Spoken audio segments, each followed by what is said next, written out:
프리미엄 회원을 위한 고품격 신학 강좌 웨스트민스터 총회와 웨스트민스터 신앙고백 5번째 시간입니다.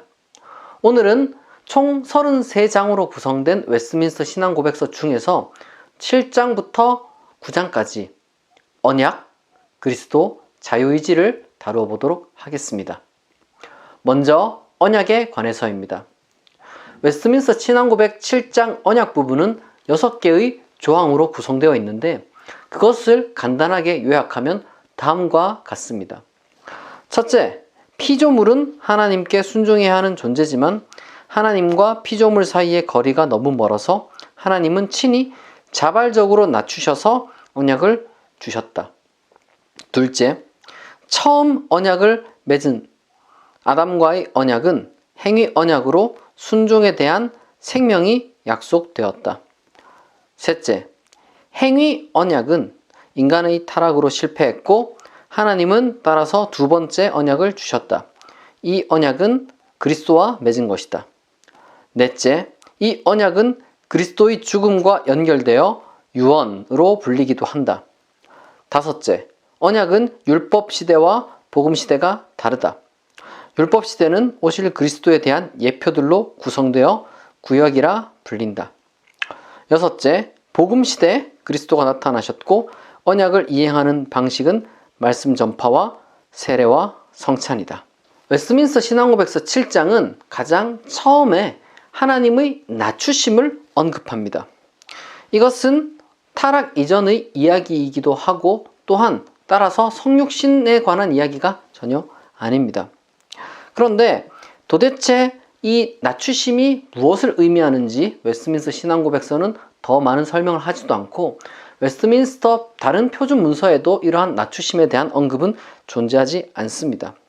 아마도 이 표현은 단순히 하나님과 피조물 간의 무한한 차이를 이야기하고자 하는 일종의 속령과 같은 것으로 우리가 해석할 수 있을 것입니다. 한편으로 이 웨스트민스터 신앙고백서 7장이 언약을 다루는 부분에서 처음부터 사람 내지는 인간이라는 표현을 쓰지 않고 피조물이라고 조금 더 포괄적으로 이야기를 합니다. 정확한 표현은 reasonable creatures, 그러니까 이성적인 피조물들이라고 얘기를 하는데요. 여기서 이 복수형으로 말함으로써 단순히 인간만 이야기를 하는 것이 아니라 그러니까 이성적인 피조물이 인간만 있는 것이 아니라 인간 그리고 천사 이렇게 있다는 것을 우리가 확인할 수 있습니다.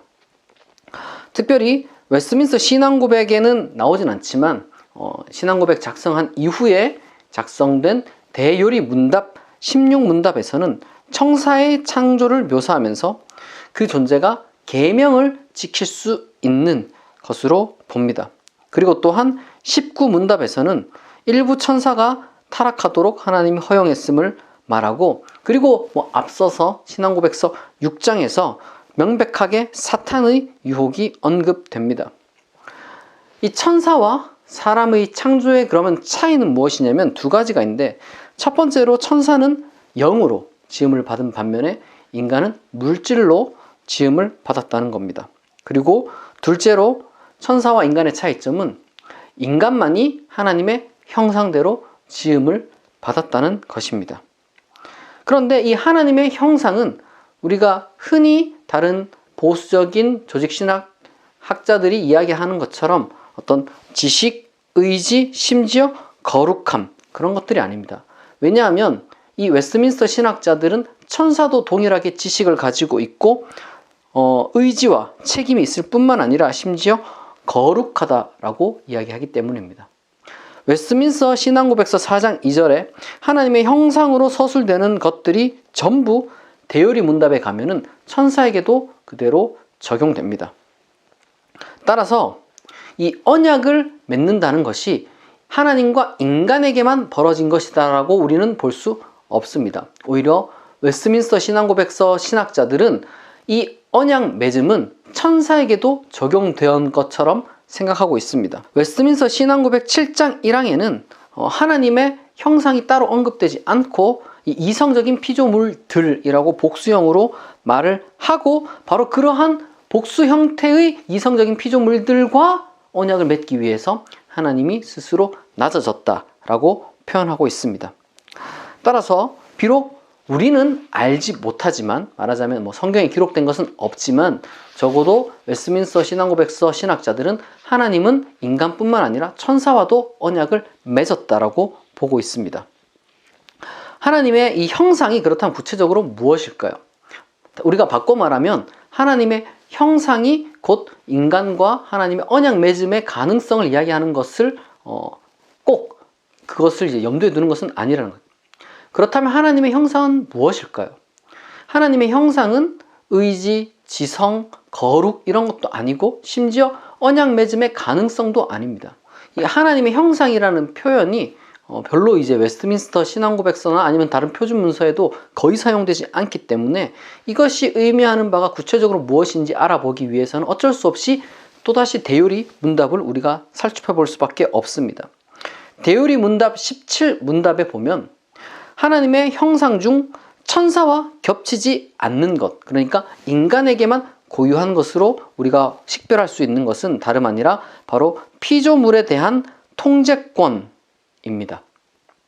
대요리 문답 20문답에서도 타락 이전의 인간의 지위 중 다른 피조물을 인간의 통치하에 둔다라는 그러한 그 지위가 서술됩니다. 그런데 여기서 이제 통치하는 혹은 지배하는 그러한 피조물에는 천사가 포함된다고 보기는 어렵습니다. 웨스트민스터 표준 문서는 단지 천사는 인간과 달리 이러한 지배권이 없을 뿐 인간과 동등한 그러한 위치를 갖고 있기 때문입니다. 웨스트민스터 신학자들은 천사는 인간과 나란히 하나님을 섬긴다고 묘사되며 무엇보다도 대요리 문답 89문답에 보면 이 천사와 인간 사이에는 교제 내지는 사귐이 있다라고 서술하고 있습니다. 따라서 천사와 인간은 기본적으로 존재론적으로는 분명히 이제 그런 차이가 있지만 많은 부분 것이 이제 공유가 되고 심지어 우리가 알지 못하는 방식으로 언약을 맺기도 했으며 하나님의 형상이라는 인간의 고유성은 다른 피조물들에 대한 통치권이지만 그 피조물에는 천사가 포함된다고 보긴 어렵다. 이것이 바로 웨스트민스터 신학자들의 그러한 사상이라고 우리는 추론해 볼 수 있습니다. 구체적으로 그럼 인간과 맺은 처음 언약이 무엇이냐? 이 웨스트민스터 신앙고백은 그것을 행위언약이라고 부릅니다. 이 언약신학은 웨스트민스터 신학자들, 특별히 청교도의 특징적인 신학이라고 이전 강의에서 말씀드린 바 있습니다. 물론 이 행위 언약이라는 이 표현에 대해서는 그리고 그 개념에 대해서는 논란이 많았습니다. 실제로 과연 이러한 실패한 계약을 하나님은 왜 맺었는가? 이러한 것에 대한 논의가 있기도 했고 또한 과연 은혜보다 율법을 앞세우는 것이 타당한가? 라는 그러한 비판도 웨스트민스터 그 총회의 논의 가운데 있었습니다. 다만 웨스트민스터 총회가 진행 중이던 때 참가했던 신학자 중 한 사람이었던 존 볼이라는 사람은 은혜 언약에 관한 논고라는 그러한 책을 출판하며 아담의 행위에 그 어떤 공로가 있었던 것이 아니라 단지 하나님은 그러한 약속을 했을 뿐이라는 그런 식의 논지를 펼쳐나갔습니다. 그래서 이 행위 언약이라는 표현이 대요리 문답에 가면 행위 언약이라고 할 때도 있고 때로는 하나님의 은혜를 강조하기 위해서 생명 언약이라는 단어와 같이 사용되기도 합니다. 말하자면 이 언약은 하나님이 생명을 주시고자 하는 그러한 데 강조점을 둬야 되는 것이지 이거 어떤 인간의 공로라거나 아니면 이제 정말 문자 그대로 계약 혹은 율법 이런 식으로 강조점을 두어서 이해해서는 안 된다는 것이죠. 한편으로 웨스트민스터 대요리 문답 92문답과 또한 97문답을 보면 아담과 맺은 언약은 바로 그 선악과에 대한 특별 명령뿐만 아니라 일반적인 순종 명령이라고 할 수 있는 도덕법 이 두 가지로 구성된다고 이해를 하고 있습니다. 말하자면 처음 행위 언약에서 하나님이 아담에게 주신 그 명령은 단순히 선악과에 대한 것뿐만 아니라 도덕법과 함께 주어진 것으로 볼 수 있으며 또한 사실상 율법 및 타락 이전의 도덕의 기원에 대한 설명으로 볼 수도 있습니다. 구체적으로 제가 대요리 문답 92문답을 읽어드리겠습니다. 하나님께서 사람에게 그의 순종의 법칙으로 처음 계시한 것은 무엇이었는가? 선악을 알게 하는 나무의 실과를 먹지 말라는 특별한 명령 외에 무죄 상태에 있는 아담과 그가 대표하는 전 인류에게 계시하신 순종의 규칙은 도덕법, 곧 신앙생활의 법칙이다 라고 되어 있습니다. 그럼에도 불구하고 역시 계약은 계약입니다. 여기서 많은 사람들이 그렇다면 아담과 하와는 도대체 언제까지 선악과를 먹지 말아야 했을 것인가? 라는 그러한 질문을 갖게 됩니다. 이와 관련해서 웨스트민스터 신앙고백서에서 증거 본문으로 제시된 것은 창세기 2장 17절과 갈라디아서 3장 10절입니다. 사실 여기에는 아무런 기간이 암시되어 있지 않습니다. 그리고 또한 이어지는 다른 표준 문서들을 보아도 그 기간에 대해서는 침묵하고 있습니다. 다만 선악과에 대한 명령이 일반 명령이 아니라 특별 명령이라는 그러한 암시를 통해서 우리가 확인할 수 있는 것, 그리고 어떤 특정한 열매를 먹지 말라는 것 그 자체는 어떤 가치 중립적인 그러한 명령이기 때문에 분명히 어떠한 해제 시점이 주어질 때까지라는 것이 여기에 깔려 있다라고 볼 수 있습니다. 어쨌든 이것은 계약이었기 때문에, 언약이었기 때문에 아담의 불순종으로 인해서 깨어지게 되었습니다. 그러나 하나님은 둘째 언약을 그리스도와 맺기로 결정합니다. 웨스트민스터 그러나 하나님은 둘째 언약을 그리스도와 맺기로 결정합니다. 웨스트민스터 신앙고백서는 신약의 언어를 빌려서 이 언약의 특징을 유언과 유산으로 규정 짓습니다. 신약은 헬라어로 기록되었는데 헬라어로 디아테케가 본래 이중적인 의미를 가지고 있습니다. 언약을 의미하기도 하고 또한 유언을 의미하기도 합니다. 우리가 이것을 번역할 때 어느 것 하나를 선택해야 되는 그러한 이중적인 의미를 가진 그러한 단어라고 볼 수 있습니다. 한편 종종 기업으로도 번역되곤 하는 유산이라는 그러한 개념은 실제로 신약에서 사용되는 표현들이기도 하고 또한 바로 그 디아데케의 유언의 의미와 연결되어서 추론될 수 있는 것이기도 합니다. 구체적으로 이와 관련된 그리고 또한 그리스도에 대한 교리는 잠시 뒤에 다루도록 하겠습니다. 중요한 것은 웨스트민스터 신학자들에게 소위 아담의 타락 이후 그리스도까지 그 이스라엘의 역사 내지는 그 구약 시대는 어떤 의미를 갖느냐? 바로 그 두 번째 언약을 위한 그리스도를 위한 준비 기간 그 이상 그 이하의 의미도 갖지 않습니다. 사실상 굉장히 신약에 비해서 그리고 또한 그리스도 복음 이런 것들에 비해서 굉장히 낮은 평가를 받게 된다는 것이죠. 그야말로 웨스트민스터 신앙고백서의 표현을 따르자면 정말 준비하는 데 있어서 충분한 기간이었습니다. 그리고 오직 그러한 준비 기간이었습니다. 구약을 이렇게 보는 것은 어떻게 보면은 지금 우리 눈으로 봤을 때는 굉장히 구약을 약화시킨다라고 볼 수 있습니다. 그러나 그 당시 때는 사실상 오히려 신약에 있어서 필수적인 하위 부분으로 넣음으로써 오히려 이 구약을 지켜냈다라고 할 수 있습니다. 왜냐하면 당시에는 구약 폐지 내지는 율법 폐지를 주장하는 특별히 제세례파 같은 사람들이 굉장히 유행했기 때문입니다. 다음으로 웨스트민스터 신앙고백서 8장 그리스도에 대해서 다뤄보도록 하겠습니다. 이 그리스도는 둘째 언약의 주체입니다. 그리고 또한 바로 그것을 강조라도 하는 것처럼 웨스트민스터 신앙고백서 8장은 그 8장의 표제어로 단순히 그리스도에 관하여라고 하지 않고 중보자 그리스도에 관하여라고 표현하고 있습니다. 이 8장은 8개의 조항으로 구성되어 있으며 사실상 하나하나가 굉장히 엄격한 교리적인 진술로 굉장히 신중하게 채워져 있는데요. 우선 그 8개의 조항을 제가 다시 한번 요약해 보도록 하겠습니다. 첫째, 그리스도는 하나님과 사람 사이의 중보자로 선지자, 제사장, 왕이자 교회의 머리이자 세상의 심판자이다. 둘째, 그리스도는 삼위일체의 두 번째 위격으로 완전한 인간이 되셨으나 성령으로 죄는 없고 동정녀 탄생을 하셨다. 신성과 인성의 온전한 결합으로 참 사람이자 참 하나님이요 하나님과 인간의 유일한 중보자이시다. 셋째, 그리스도의 중보자됨은 아버지의 뜻이다. 넷째, 그리스도는 이를 기꺼이 맡아서 인간이 되어 고난당하고 십자가에 못 박혀 죽었으나 3일 만에 살아나 하늘로 승천하여 하나님 우편에 앉아 계시며 성도를 위해 기도하시며 심판날에 다시 오실 것이다. 다섯째, 예수의 순종은 온전했다. 여섯째, 구속사역은 성육신에서야 성취되었으나 그 효력은 구약시대부터 선택받은 백성들이 이미 누렸으며 또한 구약의 종교들은 오실 그리스도를 예표했다. 일곱째, 그리스도는 속성교류를 통해 사역하셨다. 여덟째, 그리스도는 성도들을 말씀과 그의 영, 성령으로 세우신다.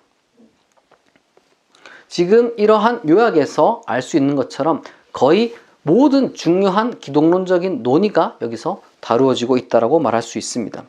우선 가장 먼저 그리스도의 삼중직, 그러니까 왕, 제사장, 선지자, 이것들이 이제 다루어지고 있는데 본래 그리스도의 삼중직은 종교개혁 이전에는 진지하게 고려되지 않았습니다. 그야말로 당대의 가장 최신의 논의였고 웨스트민스터 신학자들은 이것을 굉장히 재빨리 수용을 했습니다. 그러나 이 그리스도의 삼중직이나 더 깊은 그러한 기독론을 논하기에는 너무 많은 시간이 걸리고 이 삼중직에 대한 해설은 대요리 문답에 상세하게 나와 있다라는 언급을 하고 다음으로 넘어가도록 하겠습니다. 중요한 것은 이제 그리스도의 이제 인격 혹은 위격인데요. 웨스트민스터 신앙고백서의 중보자 그리스도에 대한 관점은 두 가지 중요한 신학 사상 위에 근거하고 있습니다. 하나는 5세기경 칼케돈 신경의 그리스도의 두 본성 교리에 충실하고 있다는 겁니다. 다소 변형된 형태긴 하지만 소위 칼케돈 신경의 4가지 부정이 8장 2항에 정확하게 나타납니다. 그런데 우리가 여기서 흥미로운 점을 발견합니다. 그리스도의 동정녀 탄생과 그리스도의 무죄성 혹은 죄의 전가가 논리적인 연결을 하고 있지 않다는 겁니다. 웨스트민스터 신앙고백서는 예수 그리스도가 완전한 인간으로 태어났지만 죄는 없었다고 한 뒤 콜론을 찍어서 그리고 성육신은 성령으로 말미암은 동정녀 탄생으로 이루어졌다라는 부가 설명을 덧붙이는 방식으로 문장을 구성했습니다. 그러니까 말하자면 사실상 그냥 두 가지 서술이 잇따라 따라오는 것이다 라고 볼 수 있는 겁니다. 죄가 없다라는 그러한 끝나는 문장에 증거 본문이 표시되어 있는데 바로 그 증거 본문은 히브리서의 구절들 뿐이며 그리고 또한 그와 별개로 동정녀 탄생에 대한 증거 본문으로는 누가복음과 갈라디아서의 구절만 사용되었습니다. 본래 어거스틴 이후부터 쭉 이어져 내려오던 것이 무엇이냐면 동정녀 탄생과 원죄의 전가에 대한 연결이 있었는데 그러한 중세적인 고민은 여기서 전혀 등장하지 않는다는 것입니다. 놀랍게도 웨스트민스터 신앙고백서 해설서를 쓴 미국의 19세기 신학자 A.A. 하치 같은 경우도 그러한 연결을 전혀 시도하지 않습니다. 오히려 그리스도의 무죄성은 그의 삶에서 드러난다라고 그렇게 해설하고 있습니다. 동정녀 탄생은 따라서 어떤 신성에 대한 강조가 아닙니다. 동정녀 탄생 그 자체는 기적이긴 하지만 사실상 동정녀 탄생으로 강조하고 싶은 것은 바로 그리스도의 완전한 인간됨 혹은 인성입니다. 동정녀 탄생이 인성에 대한 강조를 하고 있다는 점은 대요리 문답 37문답에서도 확인됩니다. 거기서도 동정녀 탄생과 죄 없음은 연결되지 않습니다. 오히려 동정녀 탄생과 죄 없음 사이에 그렇게 연결되어 있는 접속사는 yet, 그러니까 그러나입니다. 말하자면 완전한 인간이자 완전한 하나님됨이 여기서 따로따로 구별돼서 지금 제시되고 있는 것이죠. 한편으로 그리스도의 순종은 완전한 순종입니다. 둘째 언약에서 그리스도의 무죄성, 그러니까 희생 제물의 순결함으로써 그의 중보자 역할은 여기서 강조되지 않습니다. 말하자면 단지 그리스도의 순종이 완벽했기 때문에 그 둘째 언약이 성공적으로 이루어진 것입니다. 그리스도의 무죄성은 다시 말해서 여기서도 그의 신성에 대한 증거이지 마치 희생 제물로서의 증거가 아니라는 것이죠.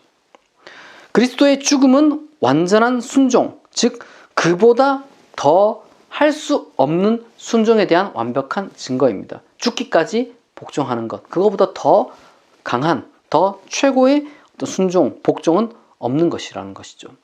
이 죽음이라는 것이 자기 만족을 위한 것도 아니며 또한 단순히 타인에 의해서 막지 못한 죽음도 아니라 오로지 하나님의 뜻에 순종했기 때문에, 그리고 바로 그런 의미로 인류를 위한 것이 되므로 순종이자 동시에 희생이 됩니다. 왜 희생이 되냐면은 하나님의 뜻에 따라서 인류의 죄를 대신하기 위함이었기 때문입니다.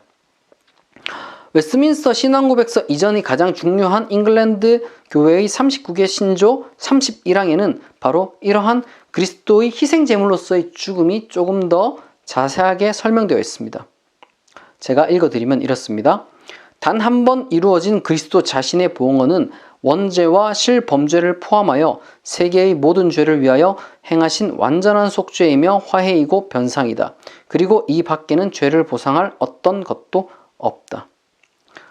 실범죄는 종종 자범죄로 범죄되는 바로 그러한 것이기도 합니다. 또한 단번에 이루어졌다는 것은 히브리서의 표현을 사용한 것이기도 하면서 동시에 그러한 그리스도의 희생을 재현 내지는 반복하는 그러한 의미를 지녔던 당시 로마 가톨릭의 미사에 대한 비판을 이야기하는 것이기도 합니다. 여기서 구약의 희생 제사들은 바로 이 그리스도의 죽음을 예표하는 것이며 희생 제사를 드린 구약 성도들 혹은 저 선택받은 자들은 그 그리스도 죽음의 효력을 누렸다라고 웨스트민스터 신앙고백서는 설명합니다. 어떻게 보면은 이건 역사를 뛰어넘는 것인데 마치 이제 미래에 일어날 일을 과거에 성도들이 미리 그 효력을 누렸다라고 이야기를 하는 것인데, 이러한 초시간적인 이해는 두 가지 신학적인 신론에 근거합니다. 하나는 바로 하나님의 영원성이고 또 다른 하나는 하나님의 예정을 포함한 작정입니다. 이러한 기본적인 신학적 내지는 교리적 명제 위에서 유추되어서 그리스도의 그 죽음의 효력이 그렇게 초시간적으로 확장되는 것이죠. 말하자면 역사라는 것은 인간적인 시각이고 하나님이 볼 때는 바로 그러한 인간의 시각처럼 모든 사건들이 나뉘어져 있다거나 혹은 감추어져 있다거나 연결되지 않는 것이 아니라는 그러한 스콜라적인 추론이 여기에 짙게 깔려 있는 것입니다.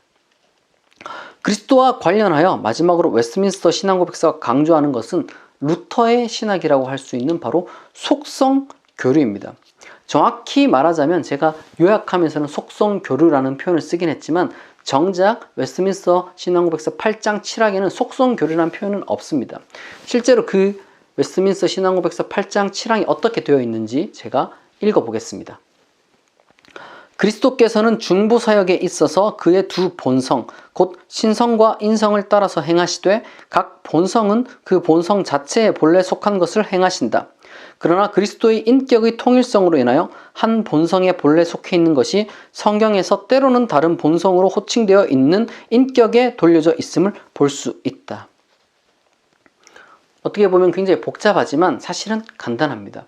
이것을 가장 잘 표현하는 것이 제 개인적으로는 위르겐 몰트만의 책 제목이기도 한데요. 바로 십자가에 달린 하나님이라는 이러한 표현에서 지금 여기서 말하고자 하는 신학이 무엇인지 잘 확인할 수 있다고 생각합니다. 말하자면 하나님은 그 속성상 십자가에 달릴 수 없습니다. 십자가에 달리는 것은 인성 혹은 인간입니다. 사람이 물리적으로 십자가에 달릴 수 있습니다. 하나님은 물리적으로 십자가에 달릴 수 없습니다. 그러나 그리스도는 두 본성을 가지고 있습니다. 신성과 인성. 따라서 본래는 이 십자가에 못 박혔다, 십자가에 달렸다라는 것의 주어는 인간 주어가 되어야 하지만 적어도 아니 유일하게 오직 그리스도의 경우에 한해서는 바로 그러한 십자가에 달렸다라는 서술어로 하나님이 거기에 주어로 자리할 수 있다는 겁니다. 증거 본문을 거기에 이제 달아놨는데 그것들을 보면 조금 더 우리가 명확하게 알 수 있습니다. 특별히 이제 뭐 예를 들어서 사도행전 20장 28절에 보면 하나님이 자기 피로 사신 교회라는 표현이 있습니다. 많이 알려진 유명한 구절이기도 한데요. 가만히 생각해 보면 하나님은 피가 흐르는 그러한 신체를 가진 존재가 아닙니다. 그렇기 때문에 하나님이 자기 피로 사신 교회라는 것은 적절하지 않습니다.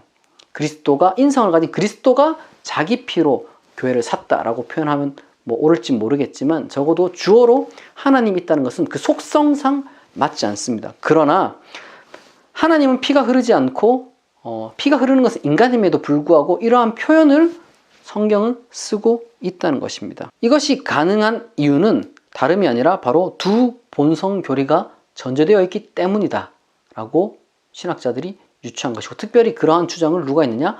종교개혁자 마르틴 루터가 했습니다. 그러나 논의를 확장하게 되면 여러 가지 많은 또한 문제에 부딪히게 됩니다. 단적인 예로 초기 기독교가 거부했던 삼일체 교리 중 하나인 성부 순환설에 대한 위험이 있을 수도 있고, 그리고 또한 다소 거부감이 들 수 있는 표현, 예를 들면 인간이 전능하다라고 그러한 표현도 무분별하게 사용될 수 있기 때문입니다. 그래서 루터가 이것을 굉장히 강하게 주장한 것에 비해서 이러한 후속적인 그런 논의를 이어가는 개혁파 신학교회에서는 이런 것들을 조금 유보했습니다. 그러니까 충분히 납득할 만하지만 가급적 사용하지 않으려는 그러한 입장이 있었다는 것이죠. 웨스트민스터 신앙고백서가 그럼 이러한 쟁점에 있었던 루터교와 개혁파 이 두 어떤 그 운동 사이에서 루터교를 채택한 이유는 무엇이냐? 특별한 논리가 있어서가 아니라 단지 사도행전 20장 28절과 같이 그러한 표현이 그냥 성경에 있기 때문, 그 이상 그 이하도 아닙니다.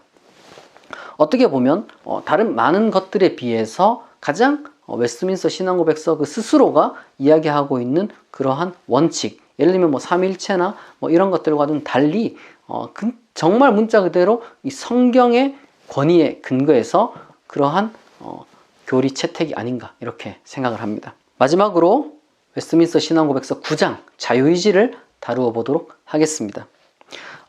이 자유의지를 다루는 9장은 굉장히 간결하게 되어 있습니다. 5개의 조항으로 구성되어 있고 단지 이제 67문장으로 또한 여기 이제 구성되어 있는데, 이건 별도의 요약 없이 제가 전문을 읽어보겠습니다. 그렇게 길지 않기 때문에.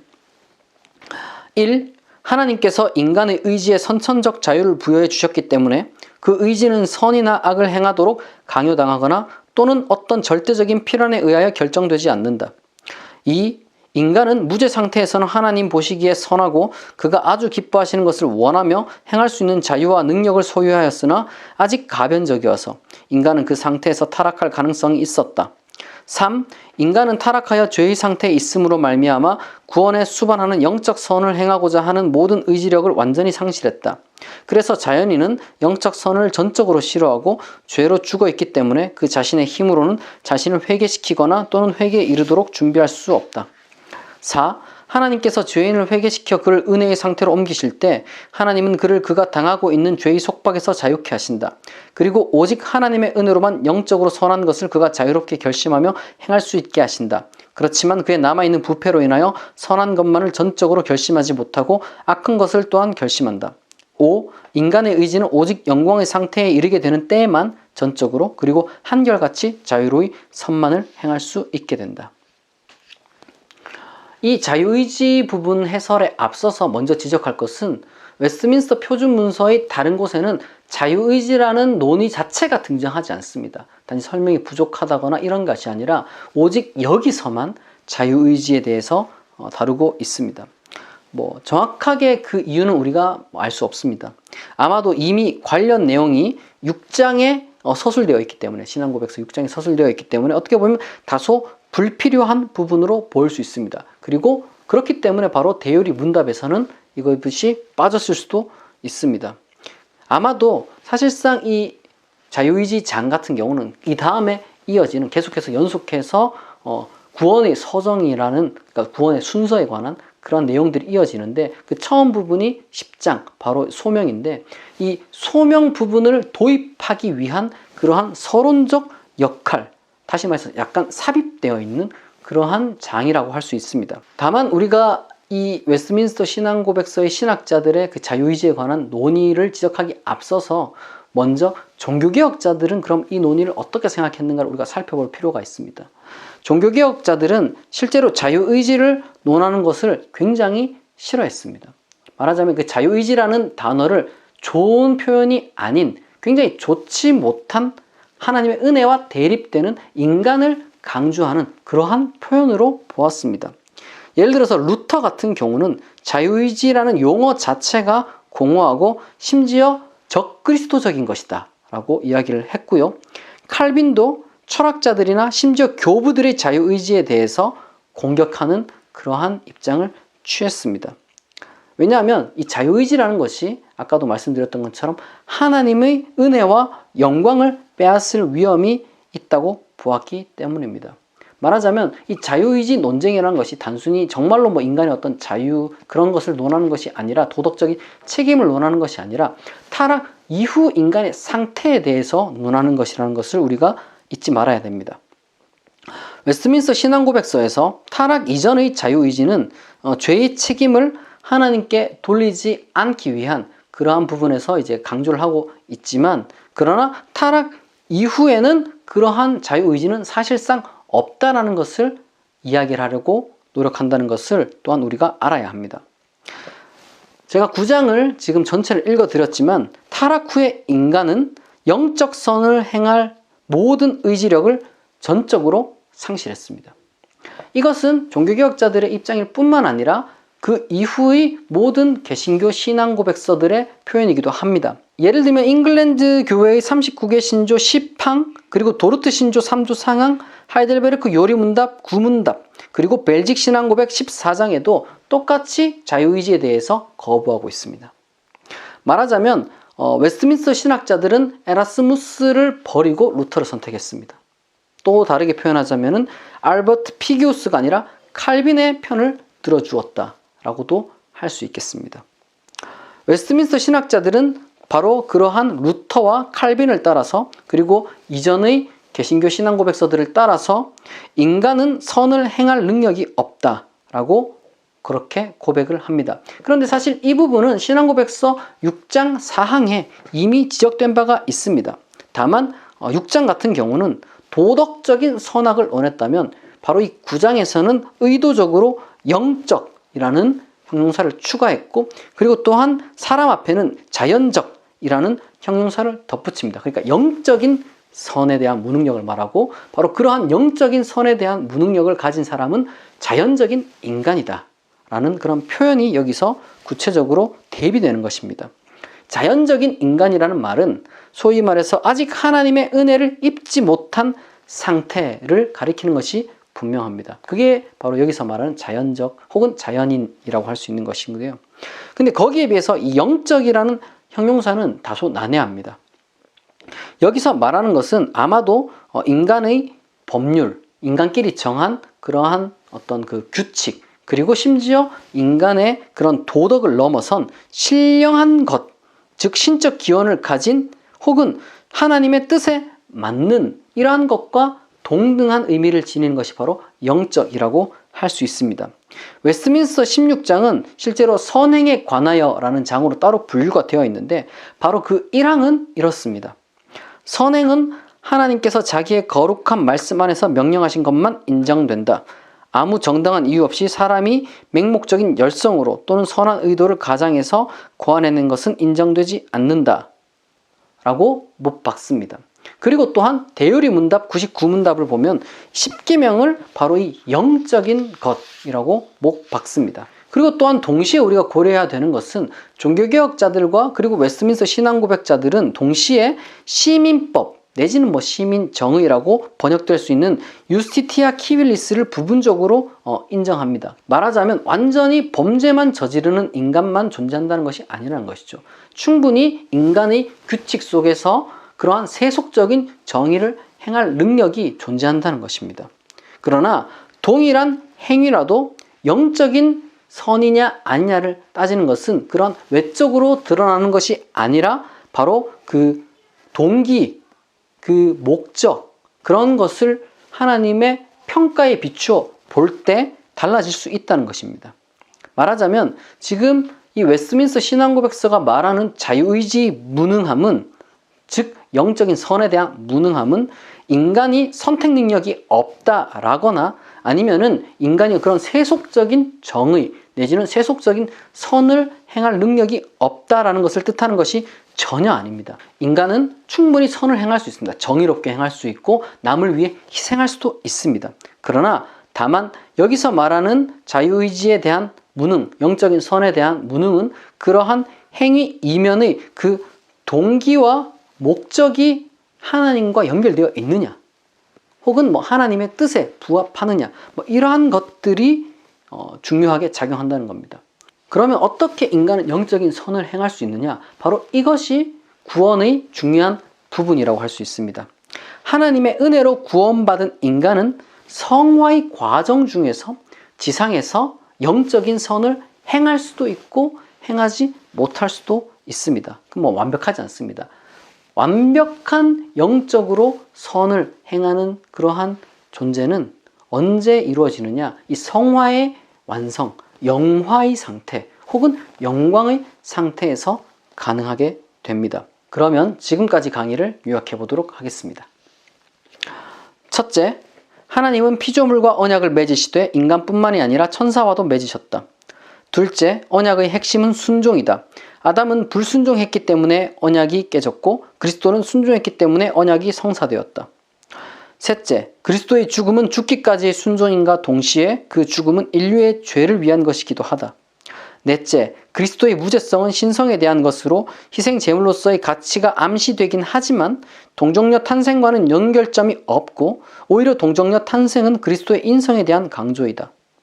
다섯째, 그리스도의 신성과 인성은 칼케돈 신경을 따름과 동시에 루터의 속성 교류도 수용하는데 후자는 논쟁에 있어서 신학 논리보다는 성경의 표현에 충실했다고 볼 수 있다. 여섯째, 자유의지에 대한 비관적인 종교개혁자들의 신학은 웨스트민스터 신학에도 이어졌다. 다만 이는 인간의 의지 능력 자체가 사라졌다거나 선으로 보이는 행위 자체를 할 수 없음을 뜻하지 않으며 오로지 영적인 의미로, 즉 하나님이 보실 때 선이라 판단할 수 있는 것을 결심하고 실천할 수 없음을 의미한다. 다음 시간에는 기독교의 구원 서정을 다루고 있는 웨스트민스터 신앙고백서 10장부터 18장까지를 다루도록 하겠습니다. 지금까지 경청해 주셔서 감사합니다.